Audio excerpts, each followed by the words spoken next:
Hi my dear student, I am Vishesh Kumar Verma. आज मैं आप लोगों के लिए नया टॉपिक लेकर के आया हूँ, कोऑर्डिनेशन इन एनिमल या जंतुओं में समन्वय। जंतुओं में समन्वय अभी तक इसके पहले आप लोगों ने देखा कि प्लांट में किस प्रकार से कोऑर्डिनेशन हो रहा था, यानी हमने आपको बताया कि plant coordination and plant movement, पादप गति। ठीक है, तो हमने आपको जो मतलब इस टॉपिक पे आप लोगों से हमने चर्चा की थी और आप लोग जो मतलब हम ये आशा करते हैं कि आप जो है ठीक प्रकार से उसे समझ रहे हैं और हमारे वीडियो को जो है काफी जो मतलब हद तक आप लोग देख रहे हैं। अच्छी बात बेटा। तो हम आगे आते हैं, मतलब जो है जंतुओं में समन्वय की बात करते हैं या एनिमल में जो है कोऑर्डिनेशन की बात करते हैं। तो इसमें जैसे एनिमल में कोऑर्डिनेशन का मतलब ये प्लांट की तरह जो है एनिमल जो होता है, ये एनिमल प्लांट से हाईएस्ट डेवलप है। ठीक है, इसका डेवलपमेंट हाई है, लेकिन इसमें भी मतलब जो है यूनिसेलुलर, एक कोशिकीय जो जंतु होते हैं, मल्टीसेलुलर, बहुकोशिकीय। तो इस प्रकार से मतलब कई टाइप्स में इसका भी डिवीजन किया गया है। आप ये देखेंगे कि जो मतलब एनिमल में आप अध्ययन करेंगे phylum protozoa, Porifera, Coelenterata, Platyhelminthes, यानी हम जैसे जाते हैं पहले हम प्रोटोजोआ में देखते हैं तो उसमें प्रोटोप्लाज्म लाइक ऑर्गेनाइजेशन उनके बॉडी का, यानी बॉडी का जो स्ट्रक्चर होता है, जो बॉडी की संरचना होती है, जो शरीर की संरचना होती है, वो एक कोशिकीय जीवद्रव्य प्रकार का होता है। एक कोशिकीय होते हैं तो उसमें क्या होता है, ओनली जीवद्रव्य। तो उस जीवद्रव्य के प्रकार के जो मतलब जो संरचनाएं जो होती हैं, उस संरचना के कारण उनमें जो मतलब किसी भी प्रकार का जो है आप ये कह सकते हैं कि किसी भी प्रकार का कोई जो है मतलब नर्व सिस्टम नहीं प्रेजेंट होता। ठीक है, और दूसरी चीज क्या है, नर्व सिस्टम प्रेजेंट ना होना ये भी है कि मतलब जो है ये प्लांट क्या करते हैं कि ये एनिमल जो है अपना एक ही कोशिका के द्वारा समन्वय स्थापित कर लेते हैं, इसलिए उन्हें जो है किसी भी प्रकार के नर्व सिस्टम की आवश्यकता नहीं है।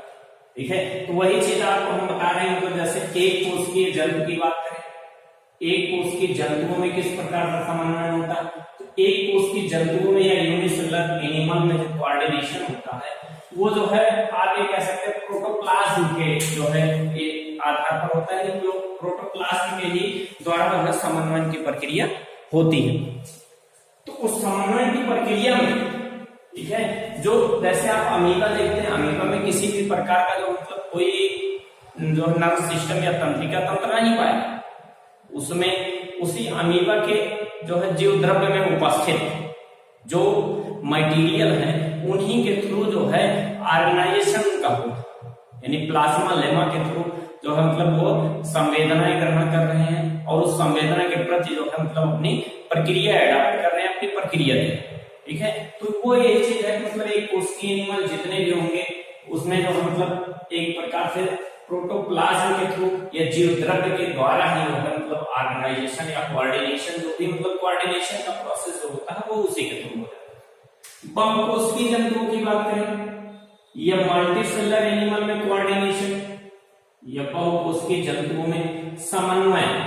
ठीक है, बहुकोशिकीय जंतुओं में समन्वय का जो प्रोसेस होता है, बहुकोशिकीय जंतु जितने होते हैं उनमें क्या होता है, उनका जो मतलब बॉडी स्ट्रक्चर धीरे धीरे बड़ा होता है।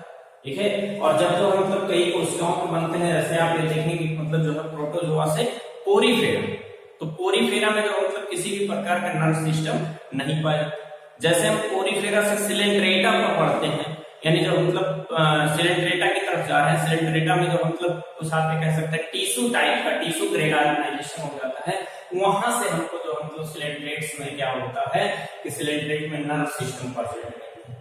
तो सिलेंट्रेट में आप एक जो मतलब एनिमल जानते हैं हाइड्रा, क्या है, हाइड्रा होता है।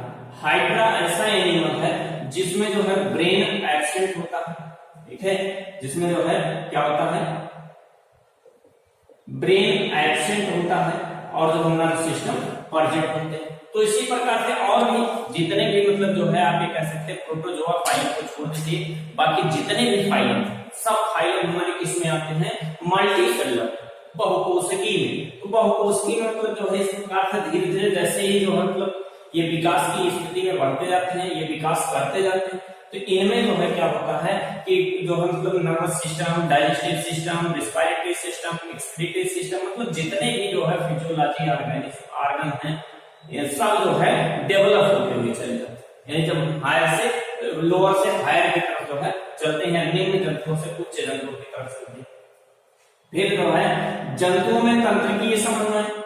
जंतुओं में तंत्रिकीय समन्वय का मतलब जैसे मल्टीसेलुलर अभी तक कहा गया, तो मल्टीसेलुलर में ही जो है एनिमल आते हैं, जितने भी एनिमल है वो मल्टीसेलुलर में ही आए।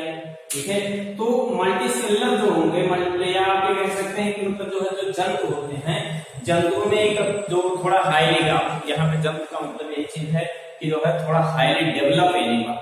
ठीक है, तो जो हाईली डेवलप एनिमल होते हैं उनमें कंप्लीटली नर्व सिस्टम का जो है फॉर्मेशन होता है, कंप्लीटली रूप से नर्व बने होते हैं। जैसा कि आप ये जानते हैं कि जो नर्व सिस्टम होता है वो कम्युनिकेशन प्रोसेस डेवलप करता है। ठीक है, यानी सूचना को पहुंचाने का काम। ठीक है, जैसे ये चीज होता है कि हमारे आसपास के लोग, जैसे कुछ लोग होते हैं कि मतलब जो है कहीं कोई सूचना सुने उसको ला करके आपके पास पहुंचाते, तो वो मतलब वहां पे क्या है कि वो पहुंचाए या ना पहुंचाए ये कोई निश्चित नहीं, लेकिन हमारा जो नर्व सिस्टम होता है ये बॉडी में कोई भी घटना घटती, किसी भी स्थान पर बॉडी में कोई भी घटना घटेगी, हर उस घटना को ये जो है स्पाइनल कार्ड या जो है ब्रेन तक पहुंचाने का काम जो है करेंगे जब तक ये ठीक है। ठीक है, तो इस प्रकार से मतलब जो है इनकी संरचना, मतलब जो है इनके संरचना के आधार पर जो मतलब कोऑर्डिनेशन का प्रोसेस होता है। वैसे कोऑर्डिनेशन में सिर्फ जो है नर्व सिस्टम का ही वर्क नहीं होता, एंडोक्राइन सिस्टम का भी वर्क होता है। यानी जो है तंत्रिका तंत्र ही अकेले किसी जो है सूचना का प्रसारण नहीं करती है, या जो कोऑर्डिनेशन कंट्रोल का जो प्रोसेस होता है, जो नियंत्रण और समन्वयन होता है, वो नियंत्रण और समन्वयन केवल जो तंत्रिका तंत्र के द्वारा नहीं किया जाता है, बल्कि जो है तंत्रिका तंत्र को छोड़ करके मतलब जो है और आप ये एंडोक्राइन या अंतःस्रावी तंत्रों का भी हेल्प होता है, जिसके द्वारा कंप्लीटली कोऑर्डिनेशन या जो है कंट्रोलिंग प्रोसेस होता है। तो ये जो मतलब जंतुओं में था। फिर ग्राही अंग की बात करते हैं। ग्राही अंग क्या होता है? ये रिसेप्टर ऑर्गन्स जो होते हैं हमारे जो है बॉडी में, ऐसे अंग जो बाह्य परिवर्तन, ठीक है, यानी एक्सटर्नल एक्सचेंजेस को जो है एक्सेप्ट करते हैं, उन एक्सेप्ट करने वाले जो मतलब एक्सेप्ट करने वाले जो ऑर्गन होते हैं उन्हीं को तो मतलब हम कह सकते हैं रिसेप्टर ऑर्गन या ग्राही अंग। ठीक है, जैसे मानव शरीर में क्या होता है, आंख, कान, नाक, जिह्वा, त्वचा। ठीक है, ये 5 ग्राही अंग है जिनके द्वारा जो है बाहर की संवेदनाओं को या जो है एटमॉस्फेरिक सेंस को, ठीक है, कैप्चर किया जाता है और कैप्चर करके उसकी सूचना जो है ब्रेन तक जो है दी जाती है। तो ये इस प्रकार से ग्राही अंग जो होते हैं उनका काम क्या होता है कि सेंस को ग्रहण करना। ठीक है, कोई भी सेंस अगर निकल रहा है उस सेंस को जो है एक्सेप्ट करने का प्रोसेस किसके द्वारा होता है? ग्राही अंगों के द्वारा। ठीक है, और उसमें जो है आंख, कान, नाक, जिह्वा और त्वचा की बात हमने की। ठीक है, और अगला जो मतलब पॉइंट है, मनुष्य में, ह्यूमन बॉडी में जो है तंत्रिका तंत्र या जो है नर्व सिस्टम इन ह्यूमन। ठीक है, मानव के शरीर में जो है तंत्रिका तंत्र की बात की जाए तो मानव शरीर में जो है वेल डेवलप, ठीक है, या आप कह सकते हैं पूर्ण रूपेण जो है विकसित तंत्रिका तंत्र पाया। ठीक है, अब पूर्ण रूपेण विकसित जो तंत्रिका तंत्र होता है, आप ये देख सकते हैं कि एक क्राइनियल कैविटी के अंदर, एक कपाल गुहा के अंदर ब्रेन बैठा। ठीक है, 1400 से 1450 सीसी का जो है ब्रेन, फिर इस ब्रेन से लगा हुआ एक जो है अस्थि का एक मतलब जो है दंड होता। ठीक है, जिसके अंदर से जो है नर्व सिस्टम गई हुई, तंत्रिका तंत्र गई हुई, तो उस नर्व सिस्टम के अंदर जो मतलब जो बोन के अंदर होता है उसे जो है मतलब कहा जाता है स्पाइनल कार्ड या मेरुरज्जु। ठीक है, तो उसके द्वारा पूरे शरीर में फिर जैसे जिस प्रकार से घरों में हम वायरिंग करवाते हैं उसी प्रकार से हमारे बॉडी में तंत्रिका तंत्र का वायरिंग हुआ है और हर वो स्थान है जहां पर जो है ये नर्व सिस्टम पहुंची हुई। ठीक है, तो ह्यूमन बॉडी में पूर्ण विकसित आप कह सकते हैं तंत्रिका तंत्र होता है, जिसमें आप अभी आगे इसमें देखेंगे मतलब जो है जब क्लासिफिकेशन हम बताएंगे तो किस प्रकार से है, केंद्रीय तंत्रिका तंत्र, परिधीय तंत्रिका तंत्र तथा जो है स्वायत्त तंत्रिका तंत्र या central nervous system, peripheral nervous system या जो मतलब आपका ऑटोनॉमस नर्वस सिस्टम। तो तीनों की बात मार्ग इसमें करेंगे तो इसका मतलब ये, मतलब इसमें ये चीज आप जानिए कि जैसे मानव के शरीर में संपूर्ण विकसित, पूर्ण रूपेण विकसित तंत्रिका तंत्र पाया है, ठीक है। और इस तंत्रिका तंत्र की जो मतलब जो है संरचना है, या जिस जो मतलब जो इसका निर्माण करता है, उस सेल का नाम क्या होता है, उस सेल को कहा जाता है न्यूरॉन। न्यूरॉन या तंत्रिका कोशिका नर्व सेल, ठीक है। यानी तंत्रिका कोशिका या नर्व सेल या न्यूरॉन कहा जाता है। तो न्यूरॉन का जो है आगे हम स्ट्रक्चर हम बनाएंगे, अभी उसके बारे में आप लोगों को बताते हैं। तो जो है न्यूरॉन जो होता है, ये जो है स्पेशली रूप से आप ये कह सकते हैं मतलब बॉडी में मानव शरीर की सबसे लंबी कोशिका होती है। ये लगभग जो है 1.5 से लगभग 2 मीटर, 1.5 से 2 मीटर लंबी कोशिका होती है। यानी मानव शरीर की सबसे लंबी कोशिका कौन है, न्यूरॉन। इसका फॉर्मेशन जो किया जाता है वो न्यूरोब्लास्ट नामक सेल से किया जाता है। एम्ब्रियो में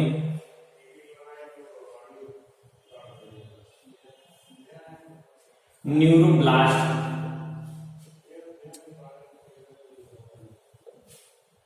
या न्यूरोब्लास्ट, तो न्यूरोब्लास्ट नामक कोशिका के द्वारा जो है न्यूरॉन का फॉर्मेशन किया जाता है।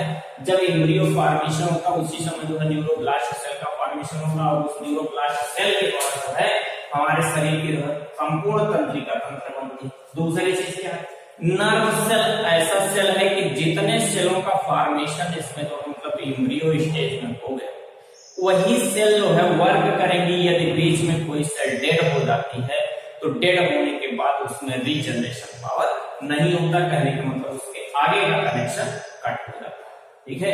यानी जो है आगे का जो बल्ब फ्यूज, फिर उसके बाद कोई वर्क नहीं होना है, उसके आगे कोई सेंस नहीं मिलेगा, कोई मोटर नर्व जो मतलब अपना प्रेरणा लेकर के नहीं जाएगी, कुछ भी नहीं होगा। यानी कहने का मतलब वो सेंसलेस आर्गन हो जाएगा, जिसे हम पैरालाइज कहते हैं, ठीक है। तो ये कंडीशन होता है, जैसा कि आप फिगर में देख रहे हैं, मतलब स्ट्रक्चर ऑफ न्यूरॉन या तंत्रिका कोशिका की संरचना,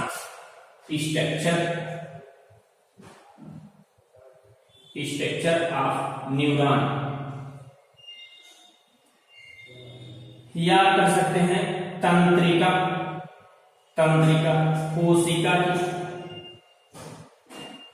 कोशिका की संरचना।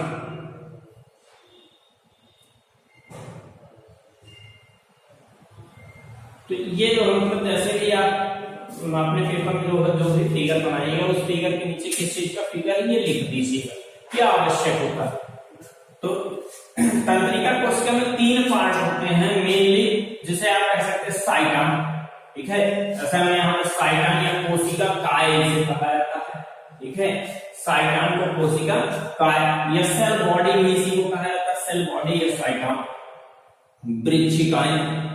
वृक्षिकाएं हमने यहाँ पे लिखा डेंड्रॉन, वृक्षिका और वृक्षिकाएं यानी डेंड्रॉन और डेंड्राइट्स, ठीक है। तो इस प्रकार से जो मतलब जो पर्वत साइटन से निकले होते हैं, या आप ये कह सकते हैं ब्रांचिंग जो निकली होती है, उस ब्रांचिंग को जो है क्या कहा जाता है, डेंड्रॉन। और उस डेंड्रॉन से भी जो और पतली जो ब्रांचिंग होती है उन्हें डेंड्राइट्स कहा जाता है। या जो पतले पर्वत होते हैं हिंदी में उन्हें वृक्षिका कहा जाता है, और वृक्षिका से जो है वृक्षिकाएं निकलती है, ठीक है। और एक लंबा सा अक्षतंतु निकलता है, ठीक है। एक लंबा सा अक्षतंतु निकलता है जो लास्ट में जाकर के जो कुछ नॉब लाइक स्ट्रक्चर बनाता है, उसे जो है तंत्रिकाक्ष कहा जाता है या तंत्रिका तंतु कहा जाता है, इंग्लिश में उसे एक्सॉन कहा जाता है। तो इस प्रकार से 3 भाग हो गया, कोशिका काय, वृक्षिका, तंत्रिकाक्ष, ठीक है। या साइटन, डेंड्रॉन और एक्सॉन, 3 पार्ट हो गए। आइए इस तीनों पार्टों को हम फिगर में देखते हैं। जैसे ये जो पूरा गोल सा भाग, ठीक है, ये क्या है, साइटन, ठीक है। साइटन के अंदर हमारा प्रेजेंट है न्यूक्लियस या केंद्रक उपस्थित होता है। जो इसके अंदर लिपिड मटेरियल होता है उसे न्यूरोप्लाज्म कहा जाता है।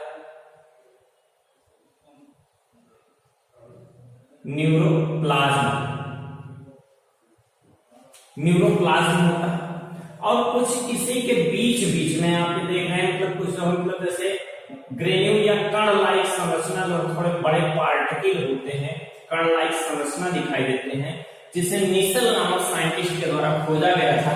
इसलिए इसे कह दिया गया नीसेल्स ग्रेन्यूल या नीसेल्स का ग्रेन्यूल। ठीक है, नीसेल का ग्रेन्यूल या नीसेल्स ग्रेन्यूल कहा जाता है। इतनी संरचना जो आपके साइटॉन में होती है। ठीक है, अब इस साइटॉन से जो है कुछ आप देख रहे हैं जैसे ब्रांचिंग लाइक पर्वत निकले होते हैं, जो मोटे वाले पर्वत होते हैं, उन्हें डेंड्रॉन या वृक्षिका कहा जाता है, वृक्षिका। और उस वृक्षिका से भी और पतले पर्वत निकलते हैं, या जो आप ये कह सकते हैं मतलब थ्री जो है हेयर लाइक प्रोजेक्शन होता है, जिसे वृक्षिकाएं कहा जाता है, या डेंड्राइट्स, वृक्षिकाएं या डेंड्राइट्स कहा जाता है। ठीक है, इस डेंड्राइट साइटॉन कोशिका का ये तो हमने बताया। ठीक है, अब इसके बाद जो एक लंबा सा पर्वत निकलता है, इसे एक्सॉन कहा जाता है, या अक्षतंत्र, या जो हम मतलब इसी को क्या कहते हैं तंत्रिकाक्ष, तंत्रिकाक्ष। ठीक है, यानी इस प्रकार से तंत्रिकाक्ष हो गया। और जो है मतलब इस तंत्रिकाक्ष के ऊपर कुछ जो है एक झिल्ली जैसा आवरण होता है। ठीक है, इस झिल्ली जैसे आवरण को कहा जाता है न्यूरोप्लाज्म या तंत्रिका आवरण, न्यूरोप्लाज्म कहा जाता है। और न्यूरोप्लाज्म के अंदर जो मतलब न्यूरोलेमा कहा जाता है, और न्यूरोलेमा के अंदर जो है न्यूरोप्लाज्म भरा होता है। ये न्यूरोलेमा कहा जाता है, इस झिल्ली को जो है क्या कहा जाता है तंत्रिका आवरण। और इसके अंदर जो मतलब कुछ लिक्विड मटेरियल भरे होते हैं, जिसे न्यूरोप्लाज्म कहा जाता है या तंत्रिका द्रव्य कहा जाता है। ठीक है, इस तंत्रिका इस न्यूरोप्लाज्म के बीच बीच में कहीं कहीं पर नोड प्रेजेंट होते हैं। ठीक है, कुछ ऐसे मतलब जो है आप ये कह सकते हैं कि जो मतलब कुछ नोड प्रेजेंट होते हैं, और इन नोडों को जो है क्या कहा जाता है नोड ऑफ रैनवियर नामक साइंटिस्ट के द्वारा इस नोड को जो है खोजा गया था, इसलिए इन्हें जो है रैनवियर का नोड कहा जाता है। ठीक है, और आगे चलकर यही जो एक्सॉन या तंत्रिकाक्ष लास्ट पोर्शन जो होता है, उस लास्ट पोर्शन को जो है क्या कहा जाता है टीलोडेंड्रिया या तंत्रिकांत, टीलोडेंड्रिया या वृक्षकांत,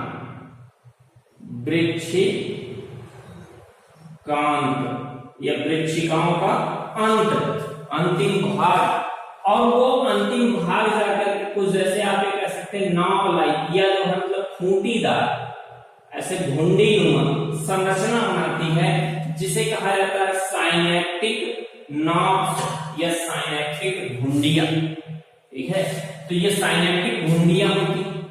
दूसरा चीज जो साइनेप्टिक नॉन होता है, ये दूसरे सेल के, दूसरे मतलब जो है नर्व सेल के, या जो है आप ये कह सकते हैं न्यूरॉन के द्वारा जो है उसके न्यूरॉन के डेंड्राइट्स से जुड़ते हैं, और जुड़ करके जो है क्या बनाते हैं साइनैप्स बनाते हैं।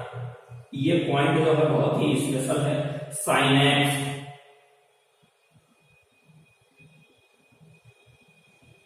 साइनैप्स का फॉर्मेशन करते हैं, और ये साइनैप्स जैसे कभी कभी क्वेश्चन ये पूछा जाता है कि साइनैप्स होता क्या। तो साइनैप्स जो होता है हमारा, साइनैप्स जो है मतलब दो तंत्रिका कोशिकाओं के बीच का जो अटैचमेंट होता है, उसी को जो है साइनैप्स कहा जाता है। तो इस प्रकार से जो साइनैप्स प्रक्रिया जो है स्पेशल है, ये कभी कभी जो है 60 नोट में पूछा जाता है आपका। चलिए हम आगे देख लेते हैं कि वर्ग के आधार पर जो तंत्रिकाएं होती हैं या तंत्रिका कोशिकाएं होती हैं, ये कितने प्रकार की होती हैं। तो इनका जो मतलब अगर वर्ग के आधार पर हम तंत्रिका कोशिकाओं की बात करें तो हमें 3 प्रकार की तंत्रिका कोशिकाएं मिलती हैं। संवेदी तंत्रिका कोशिकाएं, चालक या प्रेरक तंत्रिका कोशिकाएं, सहचर्य या मध्यस्थ तंत्रिका कोशिकाएं, या आप ये कह सकते हैं sensory neurons, motor neurons, association neurons या इंटर न्यूरॉन्स। 3 प्रकार। सेंसरी न्यूरॉन्स का क्या वर्क होता है? सेंसरी न्यूरॉन्स जो होती हैं वो सेंस ऑर्गन में होती है, या संवेदी संवेदी अंगों में प्रेजेंट होती हैं, अंगों में उपस्थित होती हैं, और उस संवेदी अंग से जो भी सूचना रहता है, जैसे संवेदी अंग में हमने आपको बताया कि आंख, कान, नाक, जीवा और त्वचा, ये संवेदी अंग है। इन संवेदी अंगों के द्वारा क्या होता है कि जो सूचनाएं जो मतलब एटमॉस्फेयर से या बॉडी में कोई इफेक्ट होने पर जो है ग्रहण की जाती है, उस सूचना को ये माइंड तक पहुंचाती है। ठीक है, ये कहां तक लेकर के जाते हैं? ब्रेन, मस्तिष्क तक। मस्तिष्क तक जो है ये सब सूचनाएं लेकर के जाते हैं। दूसरा, अब इस सूचना के बाद जो भी मस्तिष्क का जो आदेश होता, ठीक है, जो आदेश होगा वो आदेश दूसरी नर्व सिस्टम, दूसरी नर्व या दूसरी न्यूरॉन सेल्स या जिन्हें चालक या प्रेरक तंत्रिकाएं कहते हैं, वो माइंड से जो है मतलब उस सूचना को कहां तक लेकर के जाएंगे? मसल्स तक। मसल्स तक, या इसी को आप कह सकते हैं इफेक्टिव ऑर्गन तक।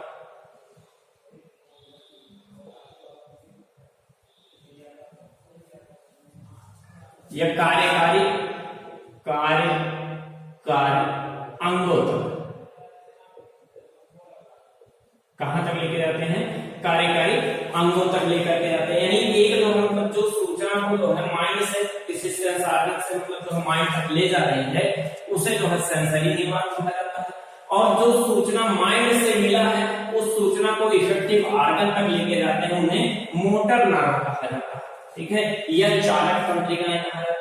तीसरा पॉइंट क्या है? सहचर्य का मतलब होता है मध्यस्थ, यानी ये जो है मतलब ये दोनों वर्क करती हैं, सूचना को जो है मतलब सेंस ऑर्गन से जो है माइंड तक लेके जाएंगे और माइंड से पूरा जो है इफेक्टिव ऑर्गन तक लेकर के जाएंगे। तो इस प्रकार से 3 प्रकार के न्यूरॉन्स होते हैं। आपको हमने ये बताया सेंसरी न्यूरॉन, मोटर न्यूरॉन्स, और जो है तीसरा एक्सेसरी ऑर्गन, एसोसिएशन न्यूरॉन या जो है इंटर न्यूरॉन, या आप कह सकते हैं संवेदी तंत्रिकाएं, चालक तंत्रिकाएं और जो है सहचर्य तंत्रिका कोशिकाएं। तो 3 प्रकार की कोशिकाएं होती हैं, मतलब तीनों स्ट्रक्चर के वर्क के आधार पर 3 प्रकार की तंत्रिका कोशिकाएं होती हैं। तो आज का टॉपिक हमारा यही है। आगे जो है हम पढ़ेंगे क्लासिफिकेशन ऑफ नर्व सिस्टम, या जो है मतलब क्लासिफिकेशन ऑफ नर्व, अगले नेक्स्ट लेक्चर में देखेंगे। तब तक के लिए नमस्कार, सत श्री अकाल, और आप लोग जो पढ़ते रहिए, मस्त रहिए, व्यस्त रहिए, लाइक करिए, सब्सक्राइब करिए, और जो है आगे मतलब जो है पढ़ने के लिए हमारा जो है चैनल ज्वाइन किए रहिए। Thank you.